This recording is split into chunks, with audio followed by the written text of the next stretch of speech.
मैं एक ऐसी शख्सियत को आपके सामने लाना चाहता हूँ, प्रोफेसर एहसान सईद। अस्सलाम वालेकुम वरहमतुल्लाहि वबरकातुहू।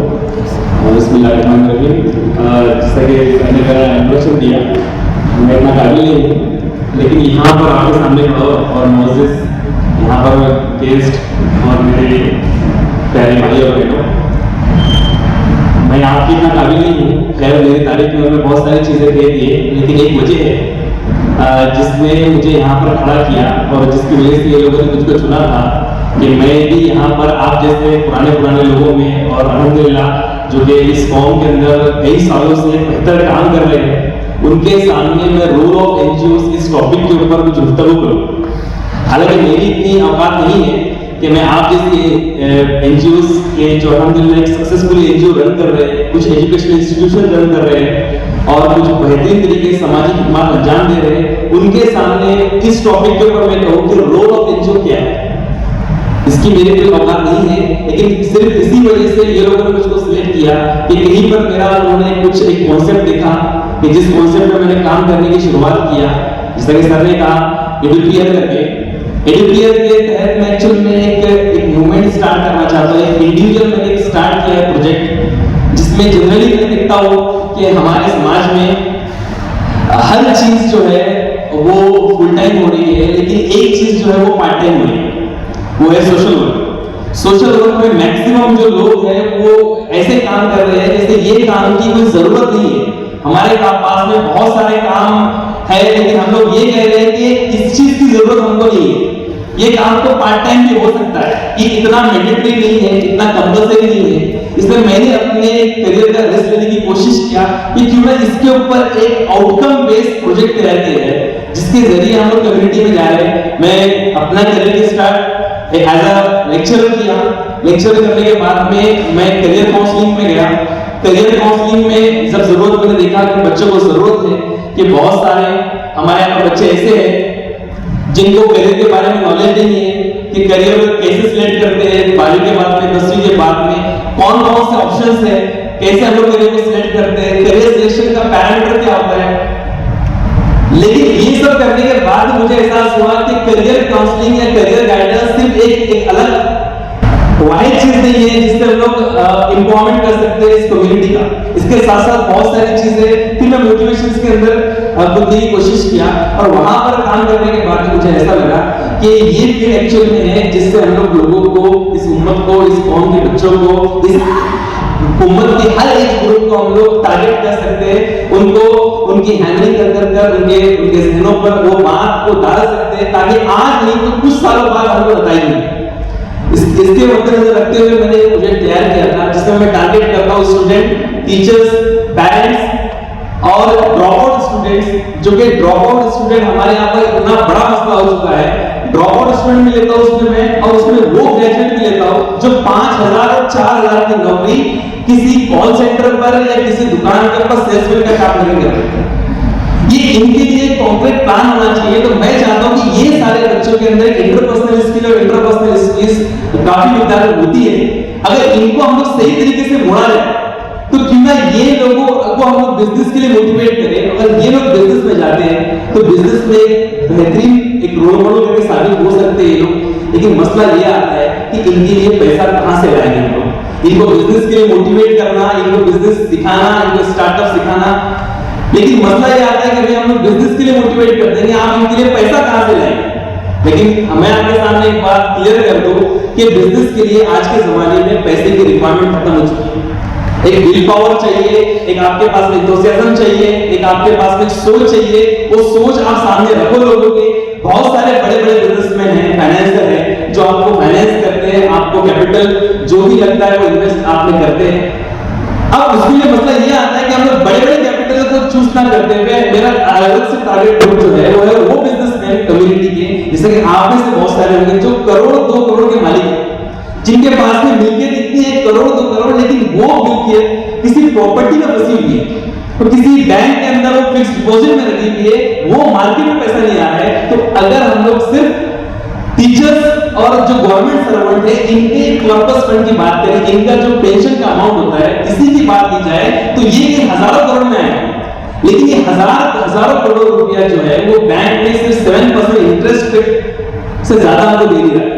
तो क्यों ना ये कम्युनिटी के अंदर इन्वेस्टर का काम करे और एंजल इन्वेस्टर का काम हमारी कम्युनिटी से हम लोग करें। इसलिए मैं बिजनेसमैन के लिए कुछ वर्कशॉप करता हूं ताकि बिजनेसमैन मोटिवेट होकर एक ऑर्गेनाइज सेक्टर के अंदर पैसा लगाए। वरना हमारे पास में पॉन्जी स्कीम वाली जो कंपनी आ रही है वो हमको लूट के चली जाएगी।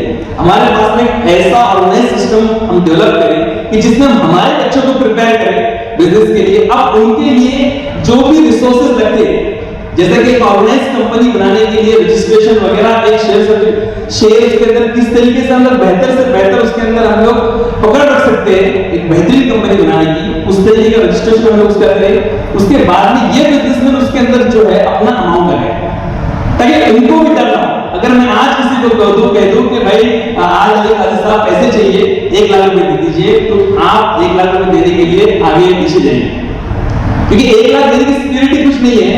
आज हम लोग जो उधार लेते हैं, उधार की सिक्योरिटी कुछ नहीं है, जिसकी वजह से देने वाला भी डरता है चाहे कितने भी अच्छे ताल्लुक। लेकिन एक तरीके का ऑर्गेनाइज सिस्टम अगर डेवलप हो जाए, क्योंकि ऑर्गेनाइज सिस्टम अगर डेवलप होगा तो देने वाले को और लेने वाले पे अकाउंटेबिलिटी आ जाएगी और मार्केट में एक नया सिस्टम हम लोग डेवलप कर सकते हैं। उसके साथ साथ बहुत सारी एनजीओ के ऊपर मैंने भी कुछ वर्कशॉप तैयार किया था कि एनजीओ का रोल कैसा होना चाहिए, जिसके तहत मैं यहाँ पर आया। तो ये पूरे प्रोजेक्ट के जरिए मैं कोशिश कर रहा हूँ कि टीचर्स, एनजीओ, स्कूल मैनेजमेंट और पेरेंट्स की तरबियत करना आज के जमाने में जरूरी इसलिए हो गया है क्योंकि पेरेंट्स ही है जो हमारे बच्चों के साथ में ज्यादा वक्त गुजारते हैं।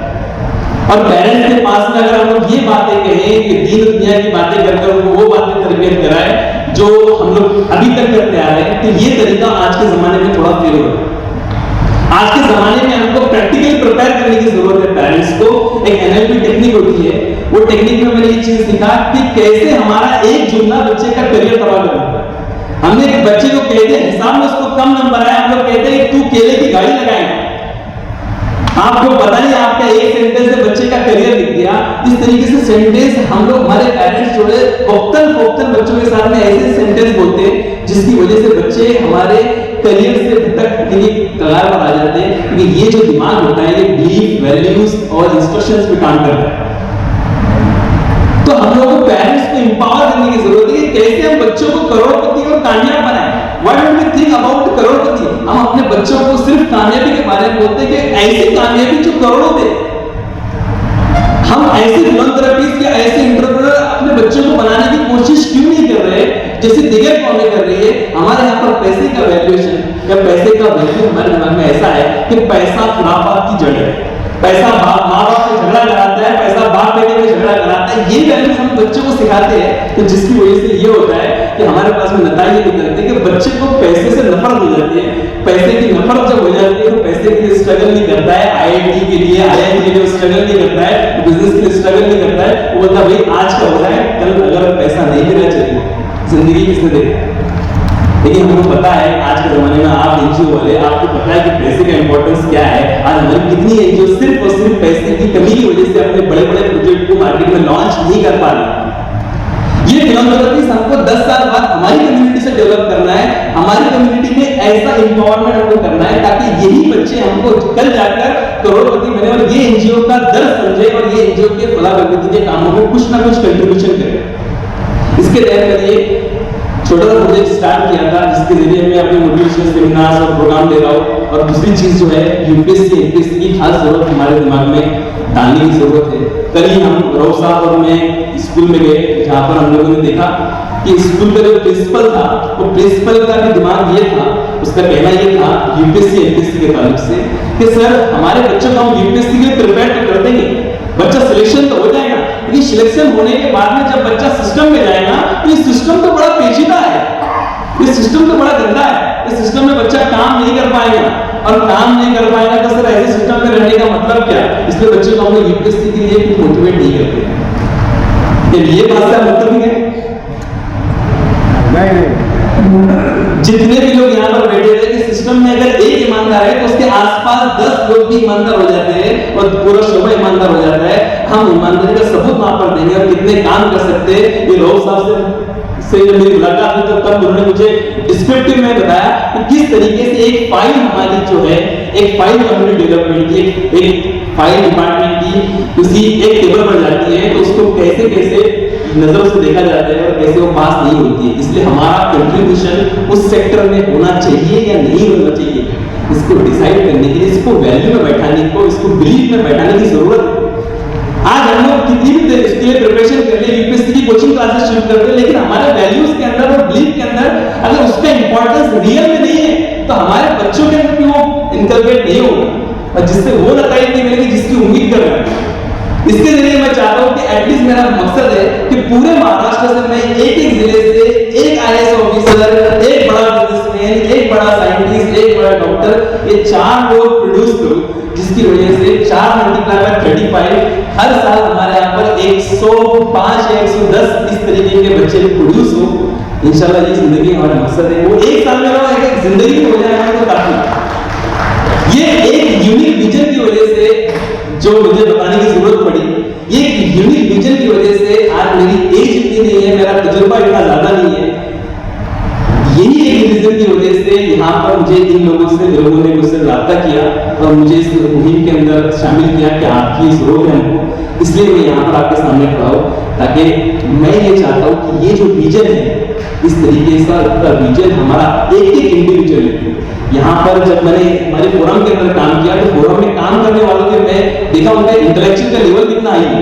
तो ये जब मैं सिर्फ 20 लोगों से मेरा राब्ता पड़ा तो इनका इंटेलेक्चुअल इतना हाई है, तो इस फॉर्म के अंदर इतना इंटेलेक्चुअल पिकनिक कहाँ छुपा हुआ है, कोई नागपुर में छुपा हुआ है, तो कोई पुणे में छुपा हुआ है, तो कोई कन्याकुमारी में छुपा हुआ है। इस इंटेलेक्चुअल का अगर एक एक इंटेलेक्चुअल का एक एक बड़ा बड़ा विजन होगा, तो जब बड़ा बड़ा विजन एक एक साथ में मिलेंगे तो सोचो इस फॉर्म के अंदर इंटेलेक्चुअल की कैसी धमाल होगी। हमको ये हमारे पास में रिसोर्सेज नहीं है, हमारे पास में स्पीकर्स नहीं है, हमारे पास में अच्छे काम करने वाले हैं, लेकिन हमने अपने आप को रिस्ट्रिक्ट कर दिया कि हमारा विजन जो है इतना बड़ा नहीं होना चाहिए। Who is restricting you? कौन तुमको दुनिया में रोक रहा है कि आप अपना विजन बड़ा मत रखो? मैं बोलता हूँ मेरी औकात के हिसाब से एक साल के अंदर, हर साल के अंदर 1 करोड़पति बिलियनर पैदा करना, आईएएस ऑफिस करना मेरी औकात नहीं है कि मैं इतना बड़ा विजन रखूं, लेकिन देने वाले की औकात तो बहुत ज्यादा है। मैं अल्लाह से इतनी मेरी तवक्को है कि अल्लाह ताला देगा, हम काम तो शुरू करते हैं, इसके ऊपर हम लोग कोशिश कर रहे हैं कि एक इस तरीके का करिकुलम डेवलप किया जाए, इस तरीके का एक सिस्टम डेवलप, सिलेबस डेवलप किया जाए ताकि हम लोग बच्चों को पहले से तैयार करें। हम सतही लेवल पे काम न करें। आज जैसे सतही लेवल पे काम हो रहा है, एनजीओ काम कर रही है, कि भाई गवर्नमेंट की स्कीम है कि किस तरीके से 4000 करोड़ को इस्तेमाल किया, यूपीएससी एमपीएससी की कोचिंग क्लासेस स्टार्ट करना है क्योंकि गवर्नमेंट से फंडिंग मिल रही है। UPSC MPSC coaching class start हो रही है, मुंबई के अंदर मैं क्लासेस जानता हूं या पुणे में जानता हूं, 10-10 सालों से क्लासेस चल रही है, लेकिन एक बच्चा एमपीएससी में भी सिलेक्ट नहीं हो पाया क्योंकि हम जिस बच्चों पे काम कर रहे हैं वो बच्चे जो सतही लेवल के हैं, उनका वो म्यार नहीं है, उनका वो बिलीफ, उसके लिए जो वैल्यूज चाहिए, जो इंटेलेक्चुअल चाहिए, जो अप्रोच चाहिए, वो बच्चों का नहीं है। अब वो बच्चे एक साल में उसको डेवलप नहीं कर सकते। हमको जरूरत है कि हमको फाउंडेशन को बिल्ड करना। हम फाउंडेशन को कैसे बिल्ड करें, वो फाउंडेशन के लिए नेसेसरी रिक्वायरमेंट कौन सी, decision making skills, leadership skill, persuasion, passion, वो कौन सी चीजें हैं जो मैंडेटरी है, जो दिखती नहीं है और होना चाहिए।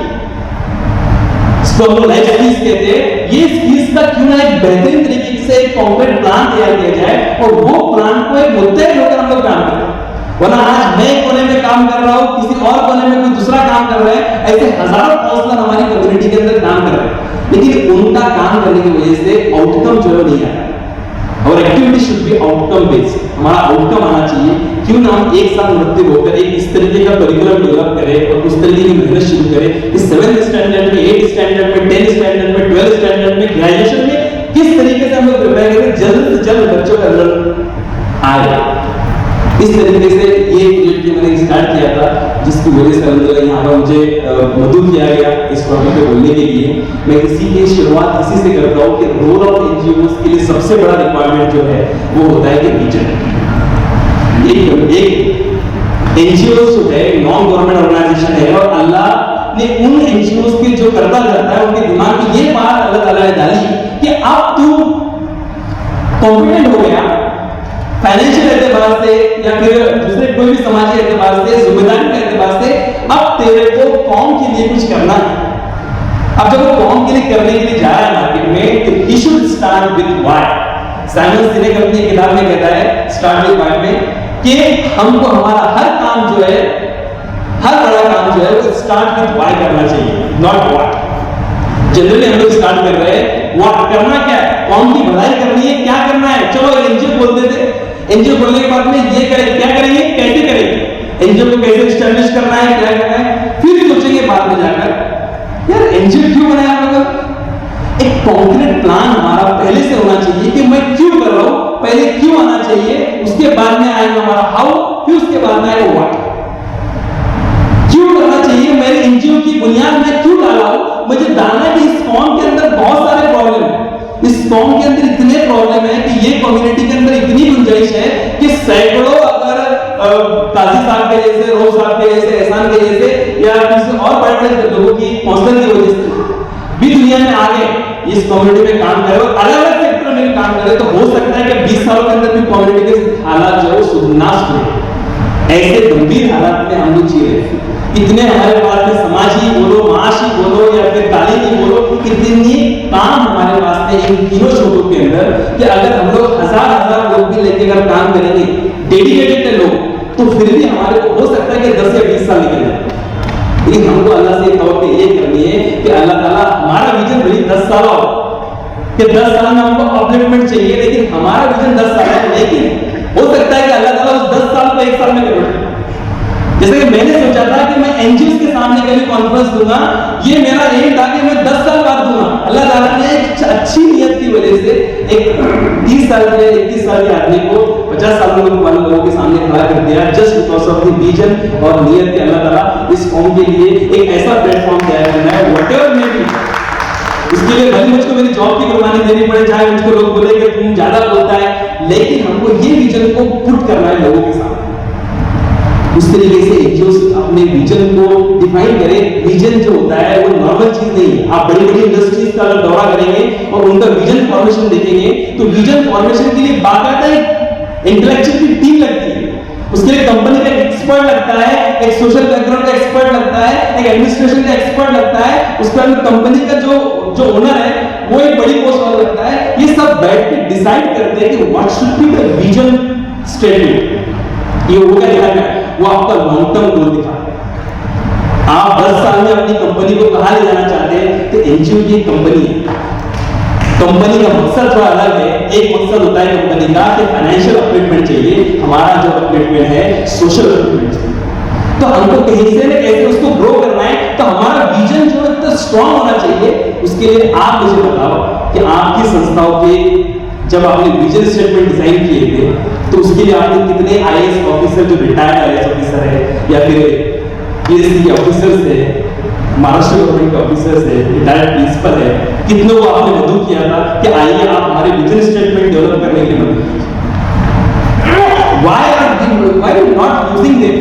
हमारा इंटेलेक्चुअल पड़ा हुआ है। लोग साहब के कहने के मुताबिक कल मुझे बताया उन्होंने कि हमारे बंबई के अंदर 3 से 4 आईएएस ऑफिसर रिटायर्ड है, लेकिन कौन सी ऑर्गेनाइजेशन है जो उनसे फायदा उठाने की कोशिश कर रही है?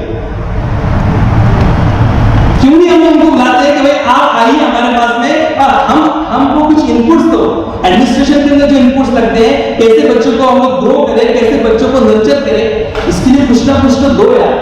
आपकी सर्विस है, आईएएस ऑफिसर है यार, और आप बंबई जैसे शहर में, और बंबई में सैकड़ों तंजीमें चल रही है, सैकड़ों तंजीमों में कितनी तंजीमों ने अपने विजन को पाने के लिए, मिशन को पाने के लिए उनको बुलाया और उनसे सलाह मशवरा लेने की कोशिश की। वो आए नहीं है, उनमें ईगो है नहीं है, वो बात की बात है।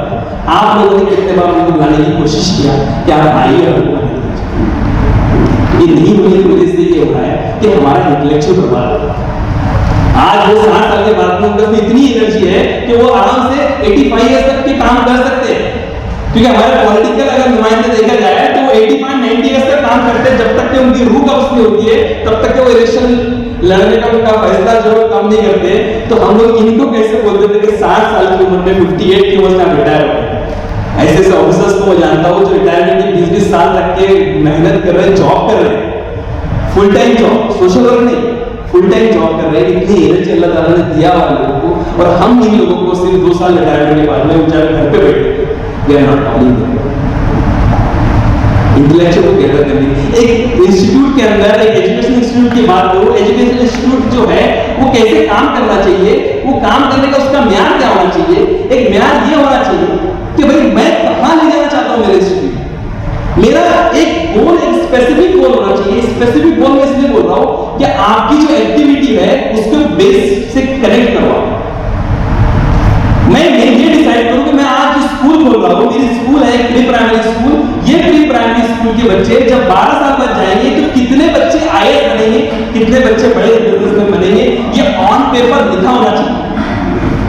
आपने अल्लाह से तवक्को ही नहीं की कि मेरे स्कूल के 10 बच्चे आईएएस ऑफिसर बने, 10 बच्चे बिजनेस में जाए, 10 बच्चे जो है वो जर्नलिज्म में जाए, 10 बच्चे जो है वो किसी और सोशल फील्ड में जाए, सोशल एंटरप्रेन्योर बने।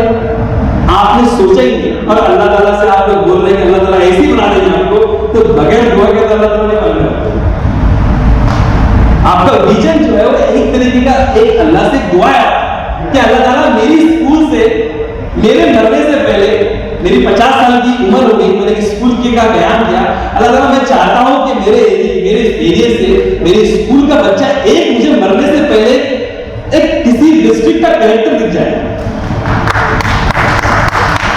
आज मुझे बताइए, आप सैकड़ों स्कूलें, कॉलेज चलाने वाली संस्थाएं एनजीओ काम कर रही है, लेकिन वो एनजीओ का भी ये एम नहीं है आपके पास में 1 लाख 2 लाख बच्चे पढ़े हुए और 1 लाख 2 लाख बच्चे में से आप ये भी उम्मीद नहीं करेंगे आपको कितना है। गिव फिगर टू अल्लाह को फिगर तो दो, एक फिगर दो, अपने स्कूल के नोटिस बोर्ड पे लगा दो कि इतने बच्चे चाहिए। बच्चे बोलेंगे क्या पागल हो गए हमारे ट्रस्टी, पागल हो गए। Yes, I am mad for community के लिए मेरा विजन इतना बड़ा है कि लोग हंसे। और विजन वैसा ही होता है जो सिर्फ आपको दिखता है और किसी और को नहीं दिखता है, उसी को कहते हैं विजन। विजन ऐसा होना चाहिए कि लोग हंसते आपके ऊपर, ये कैसी बेवकूफ एनजीओ है जो इतना बड़ा विजन लेके आई है।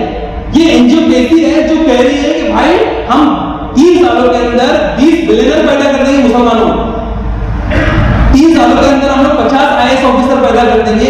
यानी एनजीओ वाले पागल हो गए, ये पॉसिबल चीज नहीं है।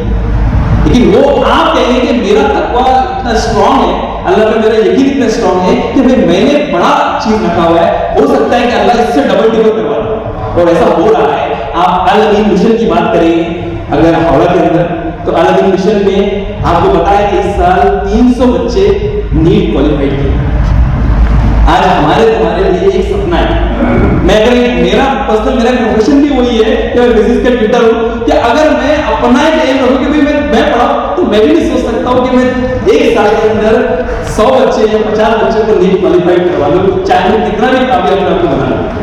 लेकिन क्या विजन हो उस आदमी का जिसने काम स्टार्ट किया कि 300 बच्चे एक ही क्लास से, कि उसके ऊपर गवर्नमेंट ने किसने पिटीशन डाल दिया कि इट इज नॉट पॉसिबल, कुछ ना कुछ झोल किया तो लोगों को ऐसा कंडीशन आ जाए कि लोग तुम पर शक करे, यार पागल हो गए कि इतना काम भी करता है क्या, 300 बच्चे नहीं होते मेरे भाई। हाई कोर्ट में पिटीशन क्लियर है भैया, क्लियर है, नीट के अंदर डालनी नहीं होती है, यूपीएससी में डालनी नहीं होती है। कोई और इंस्टीट्यूट है चेन्नई के अंदर, वहां पर आईएएस ऑफिसर किसने प्रोड्यूस किया, तो भाई इस साल 35 आईएएस ऑफिसर एक इंस्टीट्यूट से हो जाए। हाउ इज दिस पॉसिबल यार। तो कहीं ना कहीं हमारे विजन में, हमारे मिशन में कहीं ना कहीं गड़बड़ है। बेशक गड़बड़ उसके अंदर नहीं है, आपने इस काम की जो इब्तिदा की थी वो एक अच्छी नीयत के ऊपर थी, और मैं आपके साथ में इसलिए हूँ क्योंकि वही लोग कम्युनिटी का भला कर सकते हैं जिसने अपनी जिंदगी का कुछ वक्त सर्व कर दिया, अपना कुछ वक्त डेडिकेट कर दिया कि मैं एक ऑफिस खोलूंगा, उस ऑफिस में मैं 10 मिनट बैठूंगा रोज के, तो मतलब वो इंसान अल्लाह की नजर में बेहतर है कि उसने इस कौम की प्रोग्रेशन के बारे में, इस कौम के भला प्रगति के बारे में अपनी जिंदगी का एक वर्ड, एक मिनट जो है वो मिनट डेडिकेट किया। तो डेफिनेटली आप लोग उन लोगों में से है, वो सिलेक्टेड लोगों में से है जिनके पास में अल्लाह ताला ने, जिनको अल्लाह ताला ने चुना इस काम के लिए। क्या आइए और इस कौम की भला प्रगति के अंदर काम लगाएं। काम कैसा हो, काम ऐसा ना हो कि हम लोग चूज कर ले कि भाई ये लोग चोर है, ये लोग अच्छे। हाउ वुड यू डिसाइड कि ये लोग चोर है? बगैर मिले उनसे, बगैर मीटिंग के आप डिसाइड कैसे कर लेंगे? कोई आपके पास प्रपोजल लेकर आ रहा है कि ये प्रपोजल है, मैं कम्युनिटी अपडेट के लिए ये काम करना चाहता हूं, आप लोग बोलते हैं बेवकूफ है, जरूर इसका कुछ छोड़ो। भले ही वो बच्चों का फायदा पहुंचाए, लेकिन हम लोग कहते हैं एजुकेशन इंस्टीट्यूशन की बात कर रहा हूं मैं, या एजुकेशन में जो फंडिंग करते हैं उनकी बात कर रहा हूं मैं, वो लोग बोलते हैं चोर है, जरूर इसके अंदर इसका कुछ छोड़ो। अरे आपने उसका दिल काट कर देखे तो उसको नियत क्या है? हर चीज हमको चाहिए, हर चीज के लिए हम लोग पैसा दे रहे हैं। आप मुझे बता दो कि गैर कौम के अंदर मुस्लिम्स के अलावा जो कम्युनिटी है उनके अंदर फ्री कोचिंग क्लासेस या फ्री आईएएस की कोचिंग क्लासेस का कॉन्सेप्ट है क्या? कॉन्सेप्ट उनके नहीं। उनमें अगर लेकिन कोई कोचिंग क्लासेस खोलता है और क्वालिटी देने की कोशिश करता है कि I am providing you the quality, मैं चाहता हूं कि मेरी कम्युनिटी से इतने लोग आईएएस ऑफिसर बने, मुझको साथ दो, तो बोलते ठीक है। अगर क्वालिटी दे रहा है तो हम अच्छे नहीं, they don't care about their business और हिज बिजनेस कि वो करोड़ों कमा लेंगे। अरे वो करोड़ों कमा लेंगे, उससे फायदा क्या? तुम्हारा बच्चा करोड़पति बन जा रहा है, काफी। हमारे पास कोई काम करने के लिए आता है तो बोलेंगे भाई आप अपना बिजनेस भी कर रहा है तो यार व्हाट इज दिस? बिजनेस भी कर रहा है तो प्रॉब्लम क्या है? बिजनेस भी कर रहा है तो उससे हमारी कम्युनिटी को फायदा हो रहा है। हमारी कम्युनिटी के अंदर अगर बेस्ट से बेस्ट लोग निकलेंगे, बेस्ट एंटरप्रेन्योर निकलेंगे, बेस्ट आईएएस ऑफिसर निकलेंगे, बेस्ट हमारे पर डॉक्टर्स निकलेंगे, तो इसमें फायदा किसका है? हमारा जान माल वक्त अगर नहीं लगेगा उसके ऊपर तो हमारे को फायदा नहीं होने वाला उसका। हम सोचते हैं कि सब कुछ फ्री हो जाए, फ्री में नहीं होने वाला है। अगर हमको ऐसा है तो हमको कम्युनिटी डेवलपमेंट के जो प्रोजेक्ट ला रहे हैं मार्केट में, उनके प्रोजेक्ट एटलीस्ट बैठकर देखना चाहिए। एज अ विजनरी पर्सन, आपको विजनरी पर्सन उस एनजीओ की ट्रस्ट की कुर्सी पे बैठाया गया है, तो आपके पास में वो विजन होना चाहिए कि उस काम के अंदर अपने विजन का कुछ कनेक्शन है। भले 5% मिले लेकिन 5% तो मिले, फिर वो एक्टिविटी को हम इंप्लीमेंट करें। हमारी एक्टिविटी हम लोग डिसाइड करेंगे, एक्टिविटी वो जो मेरे विजन तक मुझको पहुंचाए। वरना ऐसे कि मैंने प्रोग्राम डिजाइन कर लिया, 10 लाख रुपए खर्चा लग रहा है, 15 लाख रुपए खर्चा लग रहा है, 15 लाख रुपए खर्चा हो गए और आउटकम ये आ रहा है कि बच्चों को सिर्फ 10% जो है या 1% मोटिवेशन आ गया, वो भी उतने वक्त के लिए। लेकिन एक्सपेंसेस जो है उस चीज के अंदर लगे हैं 15 लाख रुपए 16 लाख। तो वेदर वो एक्सपेंसेस वर्थ है उस काम के लिए कि ग्राउंड लेवल पे हम लोग उतना काम किए तो उतने काम पे काम पैसे में कितना काम हो सकता है? कि उससे कुछ ब्रांडिंग तो नहीं हुई कि मेरी एनजीओ की सिर्फ ब्रांडिंग के लिए मैंने किया है काम, मेरे जो ट्रस्ट है उसके सिर्फ ब्रांडिंग के लिए मैंने काम किया कि वाकई उससे बेनिफिट मिला। हमारी एक एक एक्टिविटी जो है वो आउटकम बेस्ड है। आज मैं अगर यहाँ पर आया हूं तो मैं यहाँ पर चंद जुमले ऐसे बोलूंगा जो कहीं ना कहीं इस एनजीओ कॉन्फ्रेंस के विजन को टच करे। मेरी स्कूल में होने वाली एक एक एक्टिविटी, मेरे एजुकेशन इदारे में, मेरे ट्रस्ट में होने वाली एक एक एक्टिविटी जो है कहीं ना कहीं मेरे विजन से कनेक्ट हो। तो वो जो मैपिंग होती है, वो मैपिंग के बाद में मैं बोलूंगा कि मैं अच्छे तरीके से काम कर रहा हूं। अच्छा ये भी नहीं हो रहा है तो वक्तन वक्तन मेरा रिव्यू सिस्टम और फीडबैक सिस्टम होना चाहिए कि कम्युनिटी के लोगों से मैं बार-बार फीडबैक दूं कि मेरी एनजीओ और मेरा ट्रस्ट और जो मेरा चैरिटेबल ट्रस्ट है वो वाकई कहीं फुलफिलमेंट कर रहा है कि नहीं कर रहा है। यार मेरे भरोसे से मुझको लोग करोड़ों रुपए देते हैं और करोड़ों रुपए की वजह से वाकई कौम का अपलिफ्टमेंट हो रहा है कि नहीं हो रहा है? कितने लोगों ने रिव्यू की मीटिंग की, कितने लोगों ने जनरल पब्लिक से फीडबैक लिया? इस तरीके का फीडबैक सिस्टम होना चाहिए क्योंकि ये पब्लिक एंटिटी है, ये हमारी खुद की मिल्कियत नहीं है, ये कौम का सरमाया है और कौम का सरमाया जो दूसरों लोगों को नहीं मिला वो हमको मिला। आज एक फिलंथ्रोपिस्ट आपको 5 करोड़ रुपए दे रहा है तो 5 करोड़ रुपए दे रहा है मतलब वो 500 एनजीओ को 1 रुपए भी नहीं दे रहा है। तो वो सोच रहा है कि एनजीओ को 5 करोड़ आ जाए और 5 करोड़ होने के बाद में अगर हम उसका इस्तेमाल किसी एक ऐसी एक्टिविटी के अंदर कर दे, ऐसे प्रोग्राम के अंदर कर दे जो उसके 500 करोड़ जो है वो 5 करोड़ जो है वो जाए हो जाए तो उससे कौम का कितना बड़ा नुकसान है। यहाँ पर बहुत सारे काउंसलर और बहुत सारे मोटिवेशनल स्पीकर अल्हम्दुलिल्लाह मुंबई के अंदर काम कर रहे हैं, लेकिन अगर ये बात की जाए कि भाई हम लोग चलो एक प्लेटफॉर्म पर आ जाते हैं, हम लोग एक साथ एक करिकुलम डिजाइन करते हैं कि किस तरीके से हम बच्चों को करोड़पति बनाएंगे, मकसद हमारा अल्टीमेटली वही है। किस तरीके से बच्चों को हम लोग आईएएस ऑफिसर बनाएंगे, किस तरीके से बच्चों को हम लोग डॉक्टरी में भेजेंगे। भाई हमको अब कॉन्क्रीट प्लानिंग करनी है, हमारा एक विजन हो, इंडिविजुअल मिलाकर ग्रुप का भी एक विजन हो। विजन कैसा हो कि भाई किस तरीके से हम लोग एक करिकुलम डेवलप करें, क्यों ना हम करिकुलम डेवलप करें, आईएएस ऑफिसर के इनपुट लिया जाए, एक बड़े बड़े जो हमारे बिजनेसमैन हमारी कम्युनिटी में हैं उनके इनपुट लिए जाए कि भाई आप इतने करोड़पति बन गए, आपने आईएएस ऑफिसर, आप डॉक्टर बन गए, आप हमको इनपुट दो, हम इस तरीके की मुहिम छेड़ रहे हैं, इस तरीके का काम को हम स्ट्रीमलाइन करने की कोशिश कर रहे हैं, इस काम को हम लोग एक कॉन्क्रीट प्लान शक्ल देने की कोशिश कर रहे हैं, आपके इसके अंदर इनपुट बोलिए, हम काम करना चाहते हैं, तब जाकर इस कम्युनिटी के अंदर कुछ काम हो सकता है। वरना क्या हो रहा है कि ऐसा नहीं जगह पे लेक्चर दे के आ रहा है और अपने व्हाट्सएप पे ब्रांडिंग कर रहा है और दूसरे जगह पे दूसरा डाल रहा है, ब्रांडिंग हो रहा है, और सिर्फ ये काम कैसा हो रहा है, सिर्फ और सिर्फ ये हो रहा है पार्ट टाइम बेसिस।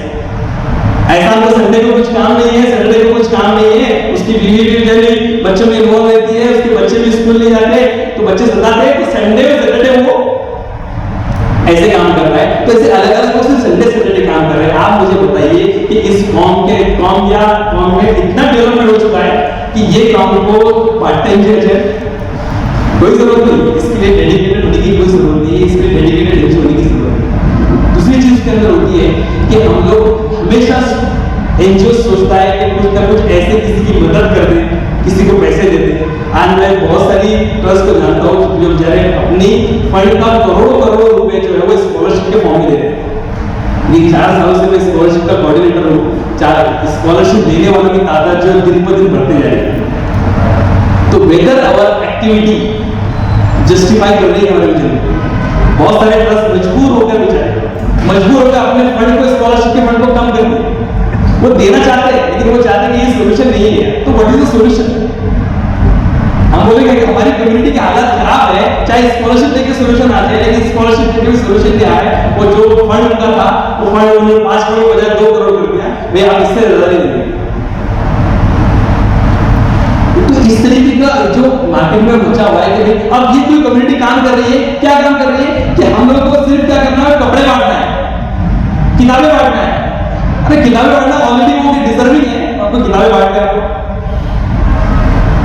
इसके बजाय अगर हम लोग ये काम करें कि कैसे मैं सोशल एंटरप्रेन्योरशिप क्रिएट करूं, सोशल एंटरप्रेन्योरशिप का कॉन्सेप्ट हम लोग मार्केट में लाए कि किस तरीके से मैं रोजगार क्रिएट करूं, किस तरीके से मैं ऐसा बिजनेस करूं जिससे लोगों की प्रॉब्लम भी सॉल्व हो और लोगों को नया बिजनेस भी मिले लोगों को, और उसकी वजह से रेवेन्यू भी जनरेट हो। बार-बार मुझे किसी के दरवाजे पे जाने की जरूरत नहीं है। आज हमारी मुस्लिम कम्युनिटी के अंदर जो एनजीओ काम कर रही है सोशल एंटरप्रेन्योरशिप के ऊपर निहायत ही कम दर्जे में काम कर रही है। पता ही नहीं बहुत लोगों को सोशल एंटरप्रेन्योरशिप नाम का कॉन्सेप्ट भी होता है। भाई आप मार्केट में मीडिएटर का काम कर सकते हैं, मार्केट में फैसिलिटेटर का काम कर सकते हैं, मार्केट में कनेक्टर का काम कर सकते हैं, मार्केट में प्रमोटर का काम कर सकते हैं, क्योंकि आपके पास में लोगों का ट्रस्ट है। आप गरीब लोगों को माल दे सकते हैं, खरीदवा सकते हैं, आप बहुत चीजें कर सकते हैं, आप एक प्लेटफॉर्म दे सकते हैं, आप ऐसे मेले ऑर्गेनाइज कर सकते हैं जिससे प्रमोशन हो लोगों को एंटरप्रेन्योरशिप का। हम बहुत सारी चीजें कर सकते हैं, लेकिन व्हाई वी आर नॉट। इस तरीके से विमेन एम्पावरमेंट के अंदर बहुत काम कर सकते हैं। विमेन एम्पावरमेंट पे माफी के साथ में कहूंगा मुसलमानों के अंदर काम न्याय की कम हो रहा है। घर से बहुत सारी बिजनेस औरतें स्टार्ट कर सकती है, उसके लिए बहुत सारे लोन्स गवर्नमेंट के हैं, बहुत सारी स्कीम है, सेल्फ हेल्प ग्रुप की स्कीम है। हम लोग क्यों ना उसको इंप्लीमेंट करें? क्रिएटिविटी और थिंकिंग पैटर्न के ऊपर कोई भी एनजीओ काम नहीं कर रही है कि हम लोग एक काम करेंगे, एजुकेशन सिस्टम जो चल रहा है ना, हम हमारा इदारा नहीं खोलेंगे, उस इदारे के अंदर बच्चों की जो सोच है, जो नेगेटिव सोच है, हम उसको कैसे न कैसे पॉजिटिव सोच में कन्वर्ट करने की कोशिश करेंगे। हम ऐसे कोई प्रोग्राम, ऐसे कोई एक्टिविटीज, ऐसे कोई वर्कशॉप्स हम ऐसे कुछ मार्केट में इंप्लीमेंट करेंगे जिसकी वजह से हो सकता है कि थिंकिंग पैटर्न लोगों बच्चों का जो है, इसके अंदर क्रिएटिविटी आती है, इसके अंदर इनोवेशन आता है, जिसके अंदर बहुत सारी चीजें आती है वो इंप्लीमेंट कर सकते हैं। तो ऐसे बहुत सारे काम एनजीओ कर सकते हैं। मैं आपकी हिदायत नहीं दे रहा था, एक्चुअली मैं आज मोटिवेशनल स्पीकर, इसलिए मुझे चिल्लाकर बोलने की और बात को बड़ा चढ़ा के बोलने की आदत है। आपने इतना कीमती वक्त मुझको यहाँ पर दिया, अपने गौर से मुझको सुना, और मैं माफी चाहता हूँ कि मुझे मुझसे अगर किसी के ताल्लुक से कुछ गलत चीज़ निकली हुई तो मैं आपके बच्चे जैसा हूँ। बहुत बहुत शुक्रिया कि आप